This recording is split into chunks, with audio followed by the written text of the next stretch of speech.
Welcome to the deep dive. Today, we're going to kind of unravel some big misconceptions about Sweden's social safety net. You know, that system that's designed to catch you when you fall. We've got a stack of these really interesting conversations from Stokeit.nu. It's a platform where this guy, Mike, and his AI partner, they're tackling some really tough social issues. And what's so fascinating is that their whole discussion really challenges the idea of Sweden. You know, Sweden as this perfect welfare state. Yeah, their conversations highlight a really important gap between perception and reality. And we're going to kind of explore that gap looking at Mike's own experiences. And we'll see what happens when that picture-perfect system is put to the test in real life. Okay, so let's jump right in. Mike starts off by asking his AI partner about some common beliefs that people have about rights in Sweden. Specifically, what happens if you lose your job and you end up homeless? You'd think that in a country known for its high taxes and social support, there'd be something in place to help you right. You would think so, but the AI points out that this isn't always the case. In Sweden, there's no automatic right to housing.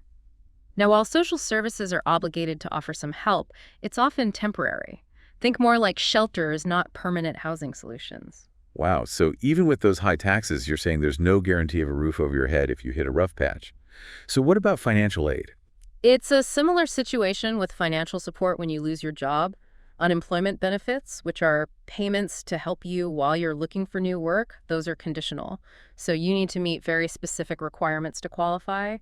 And then there's social assistance, which is financial support for people who are in need, but that's needs-based and often comes with a lot of bureaucratic hurdles to jump through. So it's not as simple as just getting a check in the mail when you're out of work. That sounds incredibly stressful, especially when you're already dealing with the anxiety of losing your job and potentially your home. Exactly, and to add to that stress, the AI even highlights how slow and daunting the entire process of applying for social assistance can be. It's not exactly a quick fix when you're in crisis mode. Yeah, that's pretty eye-opening. It already feels like that image of Sweden's perfect safety net is starting to kind of unravel a little bit. And it unravels even further when Mike shares his own experience trying to navigate these systems. He decided to call up Uppsala Social Services for advice. Just, basic guidance on what to do if you find yourself homeless and jobless, hoping for some clear direction on how to get back on your feet. So what happened? Did he get the support he was looking for? Not exactly. The advice that he received was essentially to rely on friends or family for housing, and if you don't have that kind of network, well, then the only option presented was to seek shelter. Wait, so the solution for someone in that incredibly vulnerable position is to just I hope they have friends or family who can take them in. What if they don't? That's exactly the point that Mike raises. He points out how ridiculous it is to expect someone who's already struggling to just magically find a place to live through their personal network. He even goes so far as to connect this lack of support to the tragically high suicide rates in Sweden. It's like the system itself is contributing to a sense of hopelessness. That's incredibly disturbing. It makes you wonder about the human cost of these systemic gaps. Yeah. Imagine being in that position, feeling like there's nowhere to turn, no one to help you. Absolutely. And the discussion goes on to highlight just how challenging it is to actually secure housing when you're homeless and jobless. Yeah. The AI does suggest options like applying for housing, seeking help from charities, or searching online for places to rent. But even it acknowledges how difficult these options are in practice. I can't even imagine trying to apply for an apartment when you don't even have a stable address or the money for a deposit, and searching online for housing while you're living in a shelter and dealing with the emotional stress of joblessness. That just feels almost impossible. Exactly. And Mike points out how absurd it is to expect someone in that situation to be casually browsing Facebook for apartments or dealing with the demands of private landlords. So it's like the system is setting people up to fail. It's providing solutions that are realistically out of reach for those who need them most. That's the harsh reality that Mike and his AI partner bring to light. And what makes it even more heartbreaking is that losing your home can lead to even bigger consequences, like the potential loss of your children. Wait, seriously? How is that even possible in a country like Sweden? Well, the AI emphasizes how social services in Sweden prioritize the well-being of children, which is understandable. However, this can create an incredibly difficult situation for parents who are struggling. They may be deemed unfit parents simply because they can't provide a stable home due to circumstances beyond their control. So they're being punished for being poor, essentially. In a way, yes. It's a heartbreaking catch-22. The system intended to protect children can inadvertently further isolate and punish parents, making it even harder for them to get back on their feet and provide the stable home their children need. It's a vicious cycle. You lose your job, You lose your home, and then you risk losing your kids. Where is the support to help break that cycle? That's a key point that Mike brings up. He calls out the lack of long-term support in the system. It seems to be geared towards crisis management, offering temporary solutions like shelters and short-term financial assistance. But there isn't much focus on empowering people to rebuild their lives in a sustainable way. It's like putting a bandage on a broken leg. Right? Yeah. It might stop the bleeding temporarily, but it doesn't address the underlying problem. Exactly. And when you consider that Swedes pay some of the highest taxes in the world, you have to wonder where all of that money is going. Mike raises this very question, especially with the war in Ukraine, putting additional strain on resources. He wonders if this lack of robust social support is a deliberate policy choice. That's a really interesting question. It challenges the whole narrative we often hear about Scandinavian countries having these amazing social safety nets. It does, and in the next part of our deep dive, we'll explore how Mike and his AI partner delve even deeper into this issue, examining government spending and questioning whether it truly aligns with the needs of its citizens, especially those who are most vulnerable. This is really making me think about how we often see other countries through this like simplified lens Yeah, without truly understanding the complexities of their systems and the lived experiences of their people. exactly. And that's what makes these conversations on Stoic.news so valuable. They challenge our assumptions and force us to confront the realities of these systems, even in a country often held up as a model for social welfare.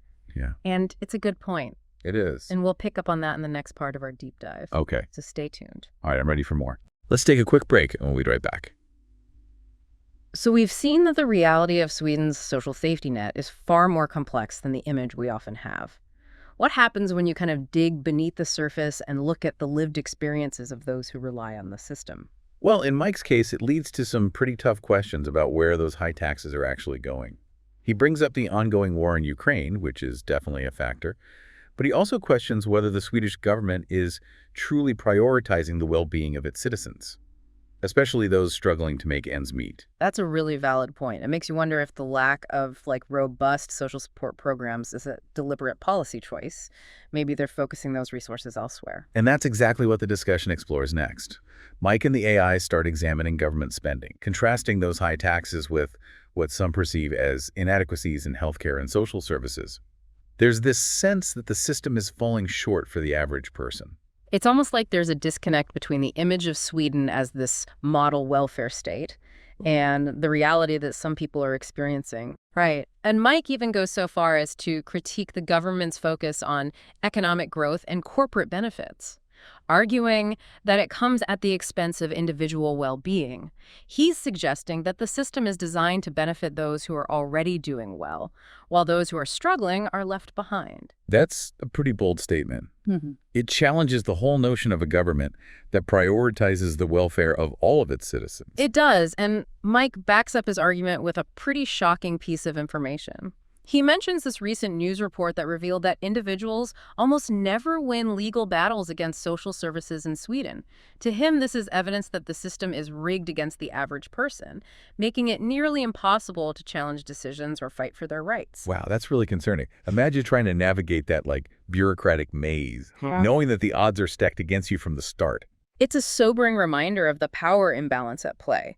The average person, especially someone already dealing with the stress of joblessness, homelessness, or potential separation from their children, is at a huge disadvantage when facing a powerful government institution. So how are you supposed to even function, let alone advocate for yourself when you're facing those kinds of challenges? Mike paints a really bleak picture of this exact scenario. Imagine you're homeless, jobless, your kids have been taken away, and you're battling crippling anxiety. How do you even begin to rebuild your life under those circumstances? It feels almost impossible. It's heartbreaking, honestly, and it really makes you think about the psychological toll of all of this. Absolutely. The discussion delves into the emotional and psychological impact of these situations, both on the individual and on the children who are separated from their parents. It highlights the potential for long-term psychological consequences for everyone involved. So where do you even go from there? It feels like a dead end. Mike doesn't sugarcoat the situation. He directly calls out the government questioning their actions like raising the cost of living, while simultaneously giving themselves tax breaks. He sees this as a clear indication that those in power are completely out of touch with the struggles of everyday people. That's a powerful accusation. He's basically saying that the government is prioritizing its own interests over the needs of its citizens. Exactly. And this leads to a broader discussion about the growing gap between the wealthy and everyone else in Sweden. The conversation touches on the impact of rising costs like electricity and food, coupled with cuts to support programs for lower and middle-income earners. So the very system designed to provide a safety net is actually contributing to the problem. That's the argument Mike is making. And it leaves you with this sense of urgency, like something needs to change. The conversation ends with Mike asking a really powerful question. What options do people have when the system fails them? That's the million-dollar question, right? It makes you wonder if there are any solutions at all. Well, the conversation doesn't end on a completely hopeless note. In the next part of our deep dive, we'll explore some of the potential solutions that Mike and his AI partner discuss. They brainstorm ways to navigate the system both individually and collectively, to find support and advocate for change. Okay, I'm actually relieved to hear that. It's good to know that even in the face of these challenges, there's still hope for finding a way forward. So we've just uncovered some pretty harsh realities about Sweden's social safety net. It's a system that, despite its reputation, seems to be failing some of its most vulnerable citizens. But is there any hope? Can anything be done to improve the situation? Well, while the overall picture might seem bleak, Mike and his AI partner, they don't just dwell on the problems. They shift the conversation towards potential solutions, both for individuals navigating the system and for systemic change. They believe that even within a flawed system, there are ways to find support and advocate for a better future. Okay, so let's talk solutions. What are some things that individuals can do to kind of navigate this complex and often frustrating system? The AI emphasizes the importance of being assertive, of knowing your rights and demanding that social services fulfill their obligations. Now, that might sound daunting, especially for someone already feeling overwhelmed and vulnerable. I can imagine. It's hard enough to ask for help in the first place, Yeah, let alone challenge a system that feels stacked against you. exactly. But the AI argues that it's crucial to advocate for yourself, to push back against those bureaucratic roadblocks, and to seek out every bit of support that you're entitled to. It's about refusing to be silenced and demanding that the system works for you, not against you. So it's about finding that inner strength to fight for what you deserve, even when it feels like an uphill battle. Absolutely. And it's not just about individual effort. The AI also recommends seeking help from organizations like Stadsmissionen, which is a nonprofit organization dedicated to helping those experiencing homelessness in Sweden. I've heard of them, but I don't know much about what they do. What kind of support do they offer? Well, they provide a range of services, including temporary housing, job training programs, and even legal aid. These are the kinds of services that can make a huge difference when you're trying to get back on your feet. That sounds incredibly helpful. It's like building a safety net outside of the official one, a network of support to help people when the government system falls short. Exactly. And they also discuss the importance of seeking help from Rädda Barnen, which is an organization focused on protecting children's rights. They can be a valuable resource for parents who are facing separation from their children due to their financial or housing situation. So even when it feels like you're alone, there are organizations out there fighting for you and your family. Yes. And beyond connecting with these organizations, the AI stresses the importance of applying for every bit of financial assistance available, no matter how small it might seem. Every little bit helps when you're struggling to survive. That makes sense. It's about utilizing every resource available, even if it feels like a drop in the bucket. Right. And alongside these practical steps, there's something else the AI emphasizes that I find really fascinating. They talk about the importance of mental health, of taking care of your well-being even in the midst of such chaos. That's so important. It's easy to forget about self-care when you're in survival mode. Yeah. But it's crucial for navigating these challenges. Absolutely. They suggest focusing on small, achievable goals, things that can give you a sense of progress and control even when the bigger picture seems overwhelming. It's about those little wins, right?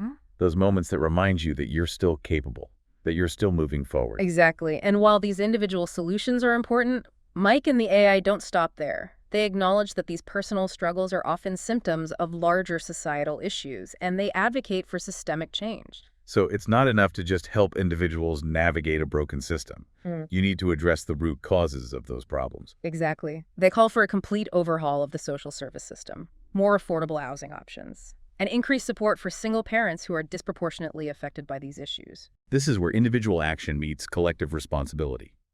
It's recognizing that we can't just rely on individuals to pull themselves up by their bootstraps when the very systems designed to support them are failing. Absolutely. It's about creating a society where everyone has a genuine opportunity to thrive, not just survive. So what does all of this mean for our listeners? We've taken this deep dive into Sweden's social safety net, and we've seen that it's far from perfect.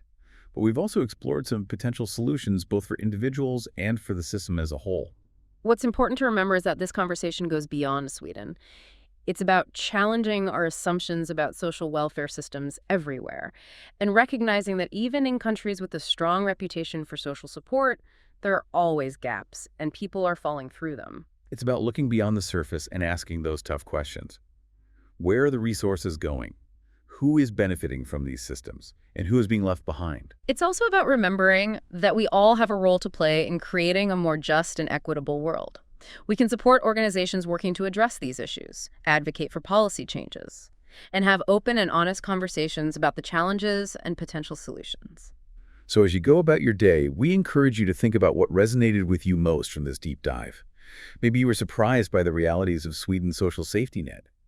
Or maybe you were inspired by the resilience and determination of individuals like Mike who are fighting for a better future. Whatever your takeaway, let it spark your curiosity, your empathy, and your willingness to engage in these important conversations. Because ultimately, creating a society that truly supports its citizens is a collective effort. We all have a part to play in building a world where everyone has the opportunity to not just survive, but to thrive. And that's what we hope you'll take away from this deep dive. Thanks for listening.